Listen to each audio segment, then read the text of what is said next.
one thing I'll say is, it sounds like the gist of what he's saying, the most important takeaway is, don't make the mistake, however it happened, don't make the mistake of not making the next generation better than the one that came. Which is, that in itself is a good message. Like, that's a good attitude to have. Let's make things better as we go along.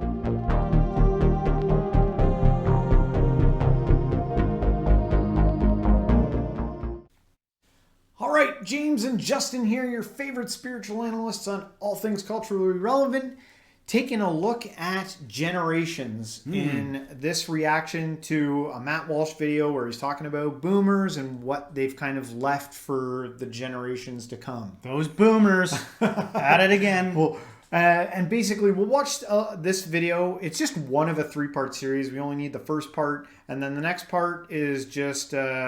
it's kind of like millennials and, you know, Generation Z, maybe a little bit of Gen X in there, talking about, you know, how things are in the current state, the world that they're living in.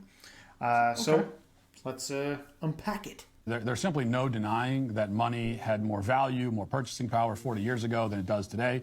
Jobs generally paid more when measured in today's dollars, and things didn't cost as much. In fact, by nearly every conceivable measure, economically, societally, culturally, the boomers inherited a better country than they'll leave behind for their children. They inherited prosperity. They leave stagnation and decline and debt and bankruptcy. They inherited a vibrant and patriotic culture. They leave us one that is rotten and degenerate. They inherited strong nuclear families, and they leave behind a long, sad trail of divorce and broken homes. As a generation, they failed to do the one single thing that every generation is supposed to do, which is to create a better world for their children. It doesn't have to be a utopia. It will never be that, but it should be better.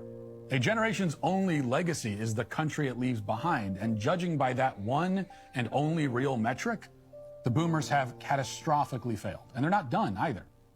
They're still clinging to their positions of leadership in D.C. and media and corporate America. They've made for some of the worst political leaders this country has ever seen, and they refuse to go away. They refuse to ride off into the sunset and let us clean up the mess. This is a problem. It's all absolutely true. There's no getting around it. Boomers generally don't take this kind of criticism well, but that doesn't stop them from complaining bitterly about millennials and Gen Z. What they like to ignore, or maybe have somehow forgotten, is that millennials and Gen Z are their children and grandchildren. That's all part of their legacy. The millennial generation, my generation, we didn't sprout from the ground randomly like fungus. We didn't fall out of the sky like snowflakes. We were conceived and birthed and raised, and in many cases raised poorly. In fact, raised may be an overstatement. Many millennials were less raised than they were merely sustained with food and toys and television and then sent out into the world with no moral or spiritual formation whatsoever. Now, I'm speaking in generalizations, of course, but they are accurate generalizations. And anyway, millennials fall victim to generalizations all the time. So perhaps it's time for some other generations to get a dose of that medicine. I think it's important to speak about the cataclysmic failures of the boomer generation and to hold them accountable for instilling in millennials every negative trait that they now so eagerly complain about. And that's important to point out, not to simply cast blame, but because it's not just or honest to give your children a destroyed culture, a bankrupted country, and then immediately blame them for it. Now, there are some things in this video that I agree with and I disagree with. One part that I agree with is that I think it is important to look back at what happened and learn from mistakes that were made. But when it comes to judgment and pinning blame on people, I think one thing that we tend to forget is that if you were born in that generation and you had to do what they did, you would have done the exact same thing if you were in those shoes. Well, that's like always the answer. Yeah. You know, why is this person like that? Because if you were them, you would be like that. Yes. It's 100% of the time the answer. Now, I kind of feel bad for my little comment at the beginning, like those boomers at it again. Yeah. I don't necessarily have anything against, but I don't think that way. Yeah. I understand that he does. I'm not going to like dismiss what he said as if he doesn't think about that long and hard. I'm talking off the cuff now, so I got to be extra careful. Well, he's coming from, also it's important to note that this is an American perspective. Yeah. We're Canadians, so we're not far off. There are similarities. There's some things that are worse and not as bad. Yeah. And so it's going to depend on where you live in the world. Yeah. But the only way to really have known what happened with the boomers is to be one, like we already said. Yeah. Like, I don't know what it's like to have most of the parents be World War II veterans and possibly have PTSD and still holding it together. And then I don't know what it's like. Well, their parents would have had PTSD because it wasn't the boomers. Okay, that's what I'm saying. Yeah. I don't know what it's like to have a grizzled military veteran parent and then also see the limits of a certain kind of capitalism in a way and kind of the emptiness therein, from that place. I don't know what it's like to have revolutions in technology at that time in history with that limited amount of information coming in and kind of like this distrust of adults. What was the saying back in the day? Don't trust anyone over 35 or something like, you'd have to be there, right? And maybe that's got nothing to do with the point he's making. It sounds like he's making a pretty straightforward point. You know, another thing that there might have been an opportunity there for boomers because wealth like exploded with their generation. They probably saw opportunity, like I can create like a fortune for my family or something. I can create something that I can pass down to them. Many were able to do that. A lot weren't. But they probably saw like I will be in the long run. Like if I stick it in, if they're a latchkey kid and they got to come home every day and I'm not home, they're at least going to reap the benefit when I'm gone. Yeah. That I'll be able to hand something down to them. Yeah. Right. And so what we've learned, I think, in that experiment is that everything that you saved up for, the government said thank you and decided to take it away from you at the last moment. Yeah. So that reward, that if anyone should be angry, it should be the boomers who, one thing I feel sometimes is they have a little lack of fight, and it could be because of the age, but like I'd be livid at the country that the government's, like what they've done. Maybe there was more like friggin' brainwashing or something, because you find this commonality with boomers where they are kind of, I don't want to generalize. It just seems like they trust their government more than everybody else. Yeah. And that might have been, maybe they were inundated with some MK Ultra level, like, like patriotism. Yeah. I mean, after all, their parents, a lot of them probably would have been war vets and like, I fought for this damn place. It's the best place ever. Yeah. Maybe that was a little bit more prevalent. I don't want to say too much because this is not my wheelhouse. One thing I'll say is, it sounds like the gist of what he's saying, the most important takeaway is, don't make the mistake, however it happened, don't make the mistake of not making the next generation better than the one that came. That in itself is a good message. Like, that's a good attitude to have. Let's make things better as we go along. Yeah. I don't see any problem with that. It's not my flavor. I know he gets to drive home in the way he wants. And with a lot of people, Matt Walsh resonates hardcore. They're like, telling it like it is. Exactly. You know what I mean? Yeah. But to me, I'm just not the type where I would want to just be like idiots without, or, and he even said you can't just shift the blame like that. Because there's a big, like nothing really happens for no reason. Like he's a Christian, right? Does he trust God? Does he trust, does everyone who's religious at all, do you trust what's going on? Or is it like, it ain't got nothing to do with trust. It's got to do with take responsibility. Those two things can occur at the same time. Yeah. You can take responsibility and get things right and trust that this is all according to plan. Yeah. We're learning. Now this is a two-parter. So I want to get into the next part. Yeah. So this next one, for some reason, was very popular. It's almost at 1 million hits now on TikTok. It's millennials. I think it's millennials, Gen Z, kind of like, voicing their hurt about the current state of things.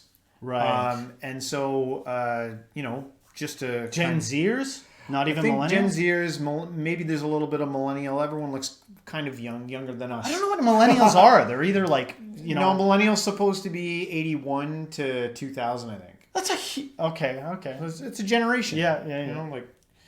But let's take a look. Afford our rent. We can't afford our prescriptions. We can't afford insulin. We can't afford healthcare. We can't afford our education. It's just so frustrating that we did everything they told us to do. We went to school, we got educated, we worked hard, we did everything they told us to do, and then when we're actually out in the world, they want to charge us $1,800 for a one-bedroom apartment that really ain't shit. And then when they talk about, oh, the future is going to be great for you, you just got to work hard and stay down. How?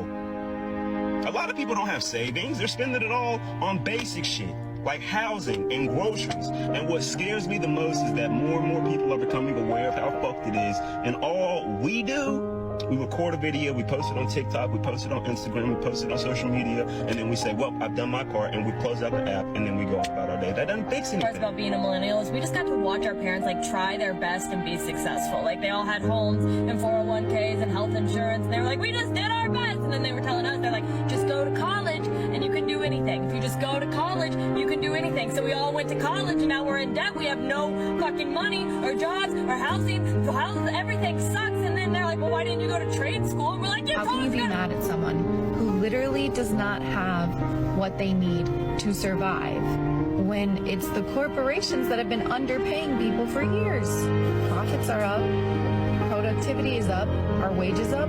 No, they're not. And our money, our tax dollars go to welfare to supplement corporations not paying people what they should be. Don't wake up and the first thing on their mind is money. Everybody don't think about a dollar consistently. I gotta hustle 24/7. I gotta have 10 streams of income. I gotta learn how to flip houses. I gotta learn how to sell on Amazon. I gotta go to door to door and sell vacuum cleaners. I can't just have my job and go home, enjoy my money, enjoy my time with my kids. In the United States, y'all work in order to survive. Y'all don't work in order to enjoy yourselves. And unfortunately, that's the way that the system is set up in the United States. Wake up, check your feed, check your texts, check your emails, go to work, get 100 things done, get home late, attempt to have energy for stuff like your kids, chores, hobbies, etc., fail miserably, feel awful, and then repeat. So I think the reason why that video was so popular on TikTok is because I think there's a zillion people who resonate with it. If you read the thousands and thousands of comments that kind of come on there, there's a lot of people who are caught up in the mad rush, and for them it is getting crystal clear that it makes no sense. Mm-hmm. What do you think? I'm just trying to zero in on what is exactly 100% correct. You know, we looked at like some, you know, those videos are very different. Okay. What do they want clearly stated? Okay. With all those people that spoke, do every single one of them, you know, and sometimes people cut you off and get angry at you for even saying that. Chill for a second, okay? Do you want to have a job that you go to from 9 to 5 or some reasonable amount of time that earns you enough to have a house, that you don't have to stress out about the bills, and be able to have a couple of kids that you don't have to stress, like you don't have to be stressed out, and you can afford a house essentially and some kids and like a dependable vehicle? Is that what there is lacking that they wish they had? I would guess it's probably different for everyone, right? Everyone's got their own idea of, you know, what a reasonable amount of effort. But again, like what I just said, I know in real life people would be pissed off, or even they'd be like, shut the fuck up. The government's fuck. They would go right. They just want to get into a mode of like, this is what's wrong. This is what's wrong. And I'm like, okay, 20-year-old, you know what I mean? Like, you got 2 arms and legs, right? Like, I don't say that to be like, you can just keep trying harder. That's not the point I'm trying to make. The point I'm trying to make is essentially they're complaining. Yeah. Oh, yeah. Essentially, they're complaining. I complain too. You complain too, right? Yes. It's very human to complain. We're all complaining. Yeah. But what is the reality? What is the reality here? I think what they're saying is that you know what it probably is? When they were growing up, they saw something accessible. They got accustomed to a lifestyle, living a certain way, and thought, well, I'll do what my parents did because I had a pretty reasonable childhood. I'll provide that for my kids. And then they go to attempt it, and it's not even close to what, their experience taught them it should be like. Yeah. And they're upset by it. I can empathize. I know people that I have my own struggles, and I know people that struggle. It's not that I don't empathize. The thing is that imagine somebody that was like, I grew up watching Fresh Prince, man. They lived in a friggin' mansion, and I would flip the channel over to some other show, and they lived in a mansion. And I was fed this lie. It's like, look at what you're complaining at. You're complaining that you consumed a bunch of entertainment that told you a story that's not real. Is that what the fucking... what is the reality? Yeah. What do you need to do to get what you want? What do you need to do? Not what everybody else got to do. And they're like, my parents told me this, and they were wrong. Yeah. That's... every parent since the dawn of time has said things that turned out to be not quite right. Yeah. What did we fucking do? Yeah. And they're like, and the thing that pisses me off is you'll lay something like that on somebody, and they'll be like, you don't get it. They're just venting because they're, it's a social thing. You're boomer. You don't get it. They'll just go whatever direction isn't taking fucking responsibility. That's, by the way, not judging without judging my own self. This is a human frailty. Yeah. What do we do? And then some people will be like, fine, I'll just get an apartment with 20 people then. I guess that's what the world is now. And then bitch about it on social media. Stop doing everything. If you go to a job and you're like, I'm busting my ass and it didn't fucking work. Yeah. Like, the type of grizzled fucking workers I've met in my life that have gone through hell to, I didn't see my kids for 10 years working a job. I didn't see my kids for 10 years because I had to work days and weekends. Like, you know what I'm talking about, Oh, yeah, man. definitely. Did you do that? Did you fucking do that? Did you work 7 days a week to make a small business work? A small construction, fingers full of splinters and nail holes? Yeah. Is that what you did? Is that what you're coming to social media with? Or did you just go to college? Yeah. College is, for many, depending on what you're in, does not reflect the real world. Yeah. So, yeah, your parents probably fed you some shit and it didn't turn out to be true. We all grew up on TV believing we would be movie stars and rock stars, to quote Fight Club. And we all had to kind of bite that bullet. Yeah. What do we do now? Does life require that you try your best no matter what? It kind of does. Yeah.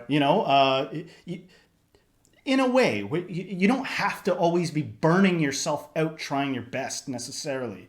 But the idea... that's even like a solid thing that you can say, like, I did my best. What is that? What is your best?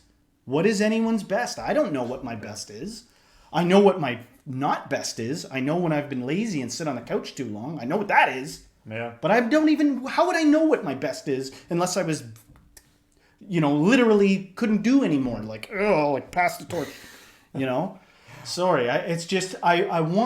I like the idea of actually fixing this thing. It aggravates me sometimes when there's just this echo chamber of complaining. Well, I think things kind of go back full circle. I think going back to the first video that we covered, I think part of it is learning the mistakes from the past that kind of led to some of the situations that probably, have brought this upon us. I think what you're saying, a lot of good things, taking personal responsibility. How am I personally, not others, how me, James, you, Justin, how am I playing a role in all of this? It can hurt to get something you didn't even deserve. Sometimes you'll see somebody and be like, they didn't have to do jack shit and they got more than me. But be aware of the emptiness that can come along with that. Sometimes a great fulfillment can be overcoming something. Not everybody's got that. What exactly do you want? If it's a house that you want, are you willing to relocate? Are you willing to go somewhere where housing's cheaper? Yeah. Seems like part of this, and I still empathize in the midst of this, part of this is like, I just want it exactly as I want it, and it's not. So I'm complaining, and it's the boomer's fault. Yeah. Right? I don't know. I don't know if they were necessarily saying. I don't think they were saying it was the boomer's fault. Yeah, this but is just a tying in video. with what Matt Walsh was saying. I think I was tying them. I was like, yeah. I don't think it's necessarily just the boomer's fault. I think a lot of corruption has led to a lot of the problems that we're facing today, right now. And I hope that we do learn from the past that it is tough. Like newsflash, life is hard. And I didn't even get into them being like, I got to wake up and check my social media. Yeah, you do, because you're probably a loser if you're in a 20-something bracket and don't have a good social media. So I don't even know what that, I understand that I don't understand where they're coming from, but I'm saying the biggest lie was if anybody told you that this wasn't going to be difficult in ways you couldn't imagine. You're not even prepared yet for how the tricky ways life can become difficult. Yeah. The weird obstacles you're going to have to get through. Yeah. You know what I get? I feel sometimes like the boomers were very aware of how hard their parents expressed to them how hard it was, almost to a point where it was traumatizing. Yeah. And that they were like, well, I'm not going to do that to my kids. Yeah. And so, which led to a lot of the problems that we have today, Yeah. which things come full circle. They come back. I think, Yeah. one thing I try to express in my kids is give them a little dose of hard work and let them know that, there's a world awaiting you. Yeah. And you should do what you can to prepare for it. Yeah. And that's loving as I can. That's a tough road to think of what the difficulty of what you're trying to do. You want to give them a happy, peaceful, functional childhood, but you're like, you guys don't fucking understand. It's rat eat rat out there. So fully empathize. I hope what I've said to whoever watches this that is in that precarious situation, do not give up. But the one of the first rules of Buddhism, life is suffering. And I think the whole point of that is to get out of your head that it's pleasure cruise. It's not pleasure cruise. It's, if anything, it's suffering. And that doesn't mean that it ain't fucking worth it. That doesn't mean anything like that. It means that the worth itness comes after you overcome. Maybe. Yeah. Maybe, I hope. Take everything I've said with a grain of salt. Yeah. We've hit a lot of issues. We talked about a lot of things in this video, guys. Let us know what you think about it. Leave a comment in the box. We'd love to hear from you guys. And if you like this video, don't forget to hit the like, subscribe, share with a friend, and everybody, until next time, stay spiritual.